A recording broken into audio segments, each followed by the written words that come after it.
Hey, what's up everybody? Steve Schwartz here from LSAT Unplugged, joining you today to share how to improve on LSAT reading comprehension, and the answer may be as simple as doing less.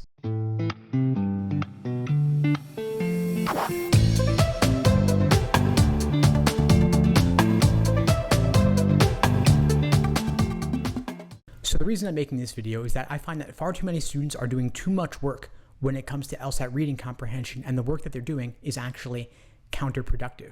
You see, LSAT reading comp, like the entire LSAT, is strictly timed, meaning that you have to closely watch what you're doing every single minute to make sure that you're not wasting any time. And I found that far too many students take way too much time highlighting, underlining, and taking notes. First off, the highlighting and underlining tools on the LSAT are glitchy and imprecise. You'll see this directly if you're working on LSAT's Law Hub platform, which is the only one that replicates exactly what you'll experience on LSAT test day. The private prep companies' platforms may actually have better highlighting and underlining tools than LSAT's does, which means you're in for a rude awakening when LSAT test day arrives. So as a side note, get yourself on LSAT Law Hub ASAP to see what it's actually like. Bottom line, however, if you are highlighting or underlining, even if they did work well, it's still taking too much time. And the note-taking is a whole different story. Students are coming back to me with pages and pages of notes. I don't know how you could possibly do that under the strict 35-minute time constraint that you'll have on LSAT test day. I found the students who do best on reading comp mark very little or not even at all.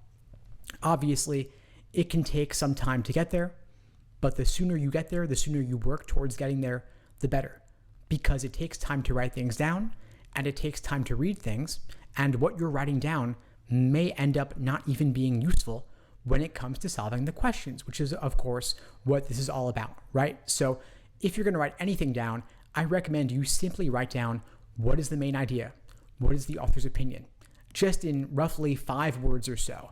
That's all you've got to do, not even a full complete sentence. Of course, no one is looking at this except you. The point is to help you extract and articulate what is that main idea, which will help you solve those general global questions, which is, by the way, where I would recommend that you start your LSAT reading comprehension question solving portion. So you solve the main idea questions, primary purpose, passage organization, best title, tone, author's opinion. Knock those out first. After that, you solve the detail-oriented questions that require a bit more reading between the lines, like the line reference questions where it's highlighted in the question stem, highlighted in the passage in turquoise. You do those next.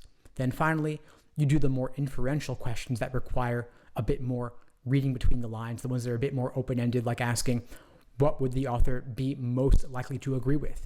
Or those weird strengthen, weaken, parallel questions that are similar to those you might see on LSAT logical reasoning.